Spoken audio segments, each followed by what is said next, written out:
Okay. Hello, everyone. This is the first EnerCom oil and gas podcast. My name is Glen Parrott. I'm with EnerCom, and with me is the managing director of our consulting group, Aaron Vandeford. Mr. Vandeford. Hey. So, thank you for that intro.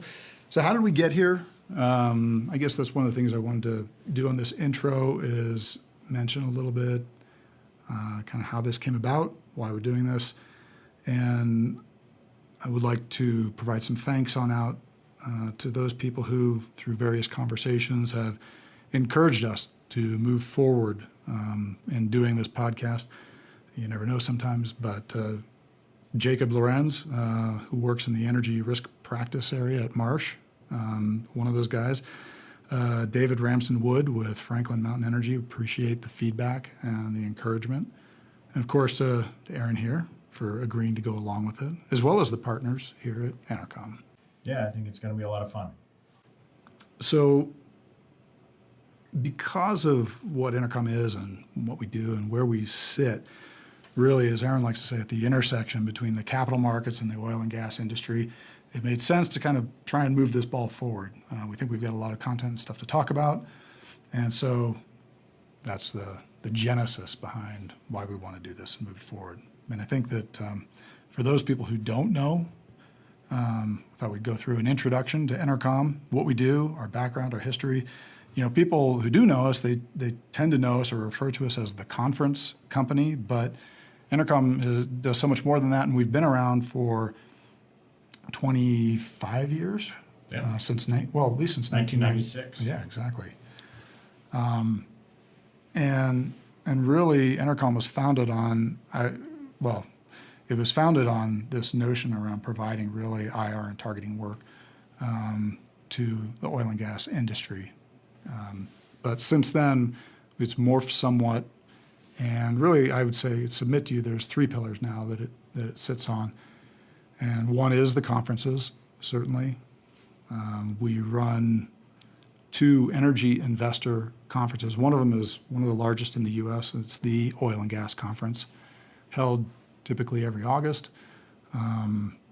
80 to 100 presenting companies and 2,000 plus attendees, primarily buy-side, sell-side analysts and industry participants. We also have our winter/springtime energy investor event, EnerCom Dallas. It's been around for 3 years, but really it's a variation on what was for 14 years the Oil and Services Conference in San Francisco. And we moved away from San Francisco after 2016 and went to Dallas. And we just wrapped up the Dallas event a few weeks ago, and we'll talk about that a little bit later on.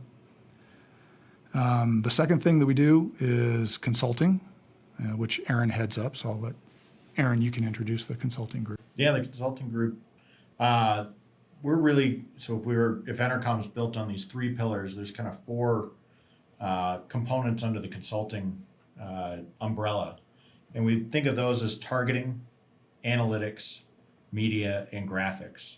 And so from a targeting perspective, we work with our clients in the energy space, and we define energy as E&P operators, oilfield service, midstream, and private equity, and other financial markets that are tied in and around the space, and making sure that we're connecting good ideas with capital and good ideas and products with buyers of services on our oilfield service. And so that targeting aspect, at the end of the day, we're trying to marry those up, and we use these other three components to do that.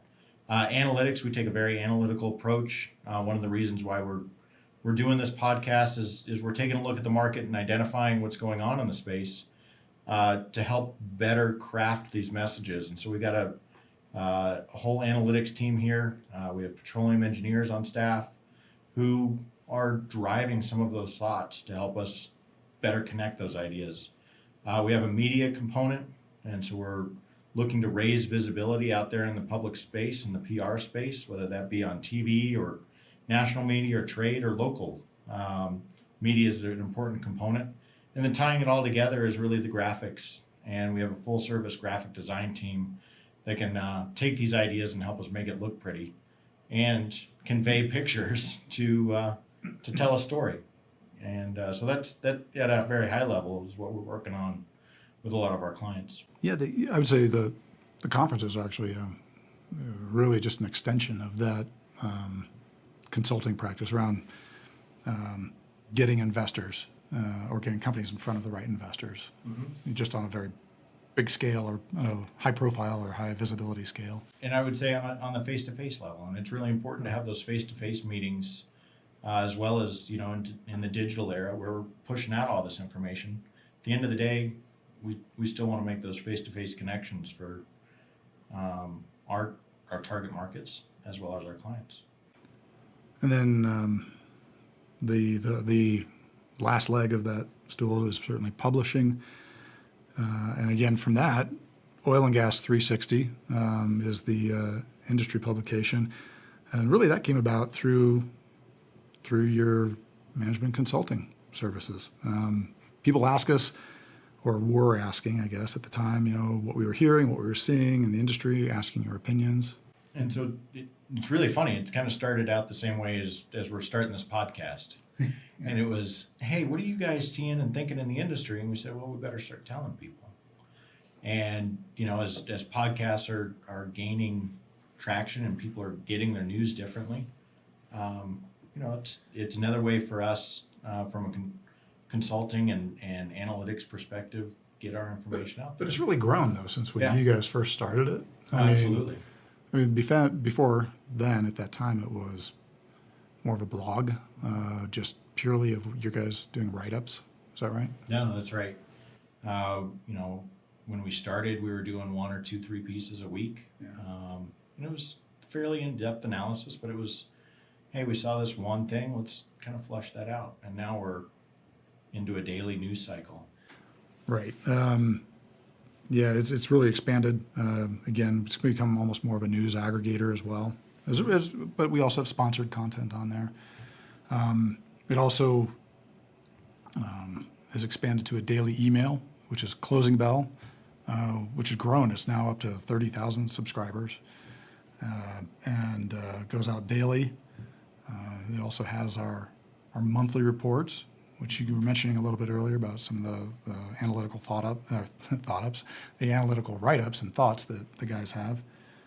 But it also hosts our valuation, benchmarking, and financial data dashboards, which is just an extension of a weekly product that we used to produce. Yeah, I'm pretty excited to have those in a digital format where we can get them out to more people. That was something that we produced internally in Excel spreadsheets, and our consulting team used it to help to answer the question ultimately, why are companies trading the way they're trading? And I think there's a lot more uses for it now. And I think it's pretty exciting as we have more conversations with folks, see how they want to use it. But we knew how it was used in our own business, but we didn't have a way to get it out there. And so now that's out there, and I'm pretty excited to see that. Yeah, the upside around that is it's really morphed from this sort of spreadsheet and wall of numbers that you can't do much with. Well, you can, but you have to bring your ruler. And mine's on my desk every day. But now it's a little more dynamic, I guess, and extensible, meaning that it's not just on a PDF or a spreadsheet on your computer, but you can also access it, for what it's worth via your mobile devices. So to me, that's just sort of a natural extension as it goes from there. So that's the three elements, pillars at EnerCom. And as Aaron mentioned, this podcast is seemingly an extension of that original spirit, or people asking us our thoughts and opinions and just sharing it, really, just trying to share it and see how things go along. I think, between the two of us here, I think my role, at least initially, is to sort of lead this conversation along, hopefully try to ask the right questions, extract information from smarter people than myself, like you. So that's and other folks in the industry. And, I think as we kind of put this together, there's no shortage of ideas that we want to kind of talk about. And so as we kind of get through and get rolling onto are more topics. It's going to be pretty fun, I think. Yeah, and and hopefully this won't be just one big commercial for everyone out there listening. For EnerCom, the goal is to kind of be in front of what we're hearing and seeing. And so conceptually, I think the structure of this podcast would have a section around things that are timely and topical, sort of news of the week. We do see this as a weekly podcast. The section on timely and topical, I certainly think that one of the items that I think we should talk about, I don't know I'm prepared to today, and that is at least what's very important coming around very rapidly in Colorado, which is Senate Bill 181, which is really I don't want to say an attack on the oil and gas industry in Colorado, but it is certainly a first or potentially second volley in an effort to curb or restrain the oil and gas industry here.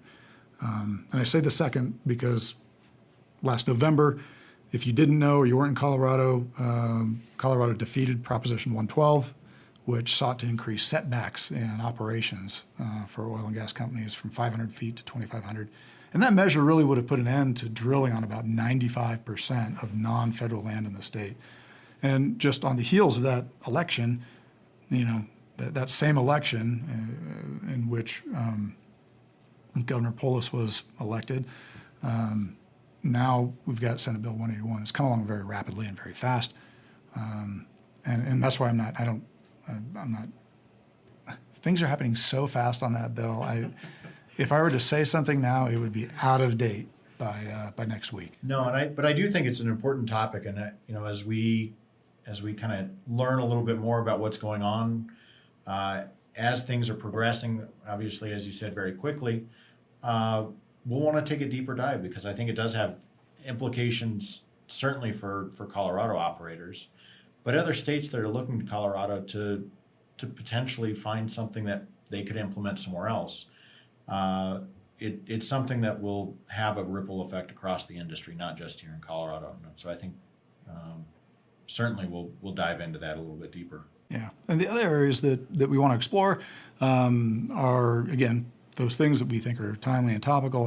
I certainly think that there are aspects around, we're involved a lot with oilfield tech and innovation, and those are items that we can discuss. Hopefully we'll have interviews with interesting guests from the industry that can provide their views and insights as well. So that's the nature of at least how we're seeing this pan on out. And one of those things that we will be talking about might be a review of our conferences. And in this event, I was thinking we could just kind of wrap up Dallas. So I mentioned earlier we did our EnerCom Dallas event. Again, it's much smaller than our large Denver event, but nonetheless, coming out of it, what were those themes? What were those things that we heard? What were people really talking about? And what are companies really planning for going into 2019? So I thought we might kind of maybe hit on some highlights on that. So from your perspective, what was some of those items that come out to you? Yeah, so I think the certainly there were some highlight presentations, and we'll get into Chris Wright with Liberty, I'm sure, but from like a general theme perspective, we certainly got a perspective on where oil prices are going. I think people are thinking we're going to be more range bound here in this high 50s, low 60s. And so that is something that are playing into the capital budgeting process and the need for free cash flow or cash flow generation to fund those budgets. The capital markets from the equity side, there hasn't been a whole lot of new equity raised. So companies are having to look at their own operations to fund future growth here in the near term and a range-bound market. And so there was a lot of discussion there around, all right, where are we going from a capital spending and growth perspective? And there's still growth out there. By no means did anyone really say, hey, we're taking our foot off the pedal and putting it on the brakes. We're just kind of lifting up a little bit on the gas pedal. And I think that's probably okay. So, what about from the investor side of things? The certainly emphasis last year on free cash flow, still there. Yep. they're seemingly rewarding those capital plans, like you mentioned, that moderate growth, Yeah. generating free cash and also decreasing of spending. But did you hear anything different from any of those guys, or? No, I think one of the interesting things that I would add to that is, and we got a flavor of this at our conference, was an increasing or renewed interest in looking at some of the international side of the business. Mm-hmm. And so, we see when we hear those stories a lot of bang for the buck, and there's big, massive reserves out there that some of these international companies are making great progress on. And investors are seemingly willing to put some capital towards those types of ideas outside of your traditional, U.S. moderate growth, free cash flow generation, decreased spending. There's opportunities for some of these, I would say needle movers out, certainly for the companies, but needle movers in these portfolios with names like a Geopark or PetroTal.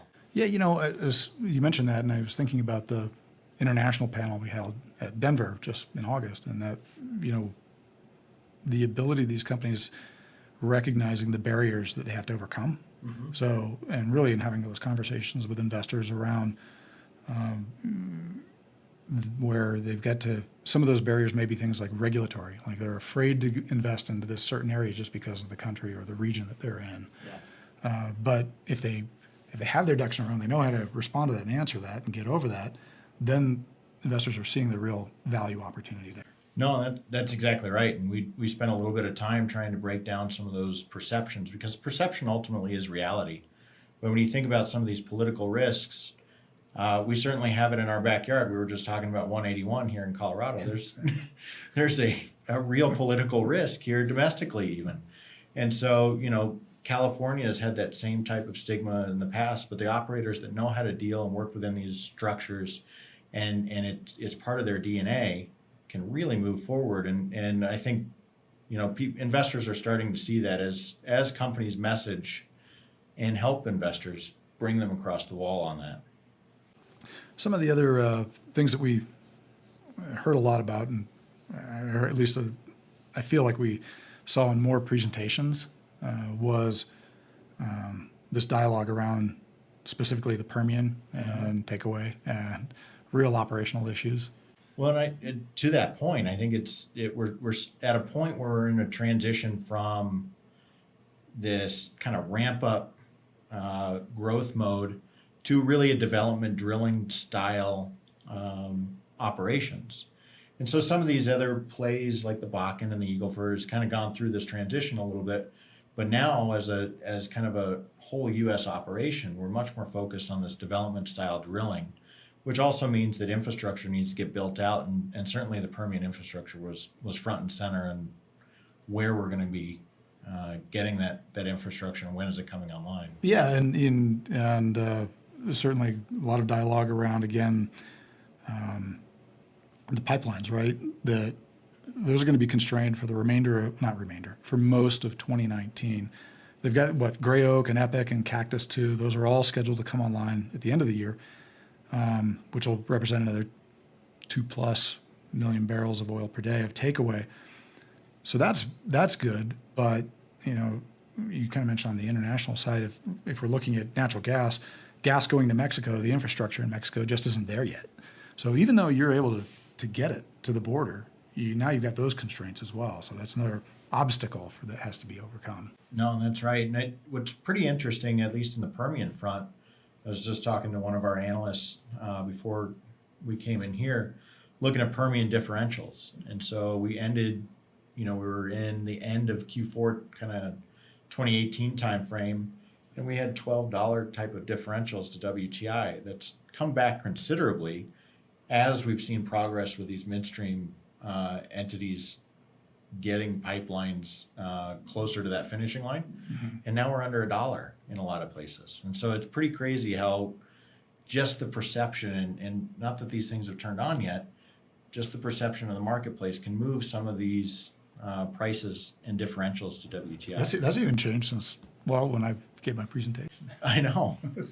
It's moving very fast. It's a fluid, if you'll pardon the pun, situation. I love puns. So were there any other things that came out of that conference, I felt coming out of it, I asked the question, then I answer it, I guess. But coming out of it, in my mind, there is cautious optimism. Q4 was certainly detrimental to valuations and to people having confidence of what exactly happened, the speed with which that downturn occurred. But then again, unlike 2014, it kind of popped back up and it stayed over 45, and now we're in the 50s. And I think that generally, thematically, coming out of the conference, companies are like, okay, we feel comfortable enough we can withstand this. With our current existing efficiencies, we're okay there. But obviously, they do want to be a better market environment. But there wasn't panic or anything. There was a lot of confidence. There was a lot of confidence, and I think you saw that from everyone from the domestic, Permian producers on through to some of your natural gas guys who are seeing, some elevated pricing due to storage levels being below 5-year averages. Everyone kind of has a handle on, all right, kind of what does range-bound life look like for the near term? And I think we're much better prepared today for a range-bound, I won't say low commodity price environment, but kind of where we are, to be able to manage that through. And you saw that from conversations with management teams, and I think you also heard it from investors saying, we get it. Now let's go back to work and figure out what we need to do, because frankly, I think everyone's tired of sitting on the sidelines. Yeah, there's that. And I think the investors, they're certainly willing to tell management what they're looking for. Mm-hmm. And not to get away too much from that, but in terms of the overall conference, again, if I were to pick and I don't want to do this necessarily, it was a keynote lunch address though, and I think it was really worth mentioning. If you didn't get the chance to see Chris Wright develop our lunch keynote or present his lunch keynote address on the first day, go on out to EnerComDallas.com and go to companies and Liberty. That was actually one of the best presentations I've seen. Yeah, we got a lot of feedback off that one, and rightfully so. He had a receiving line at the end of his presentation, just people saying, hey, can I use that presentation, or thanks for doing that. And he was really talking about, it was kind of a departure from the traditional, hey, here's my company. He kind of took a step back and said, here's how energy is affecting the global economy, and really how is energy raising people out of poverty? And it was well thought out, well spoken, and well appreciated. The intimate link between hydrocarbons and health. Yeah, it was, and I think that's why it resonated with everybody in that audience. I think that people heard Liberty was presenting, and they're like, "Oh, an oilfield service group. Okay, that's going to be cool." And then Chris comes out and just blows them away with his passion and his story that really very supportive of oil and gas. And I thought it was really well done, and the feedback I've gotten after that, especially coming back into Colorado, was that, again, not to go back to Senate Bill 181 too much, but one of the key talking points that the public hears at least has to do with safety. And safety, hydrocarbons are bad, or at least the way it's being produced is not. It's not conducive to your health and safety. And that's exactly 100% opposite of Chris's message, saying, look, there's a real link, a very tangible link between health and hydrocarbon use. And yes, Chris's view is much more on the macro level, as opposed to the more, what I would consider, very targeted message from 181. But it was, again, I thought a great presentation. Yeah, and I agree with you. And I think that I always appreciate when someone can lay out their data points and you can follow along, and you certainly know where he sits on it. Yeah. But he allows you to make your own decisions as you kind of walk through that process. And I think it's really important as we have these really focused, not in my backyard discussions, and really understand the larger macro benefits or implications is probably a better word to our energy usage. And I think he reminded us of that. And it was very well done. Yeah, and that's not to say that we didn't have other great presentations. I actually felt that we had a pretty good varied set of presentations. I was pretty happy with. No, it was pretty good. Everywhere from Port of Corpus Christi, which was good. Haynes and Boone was there. Drilling Info had two great presentations that I've been asked, hey, can we get a copy of that? I'm like, oh yeah, of course. So, and then of course we also had the Federal Reserve Bank of Dallas. Not to mention a bunch of great investor presentations. Investor presentations from all over. I mean, we saw kind of the resurgence of some Haynesville things. We saw international. We saw,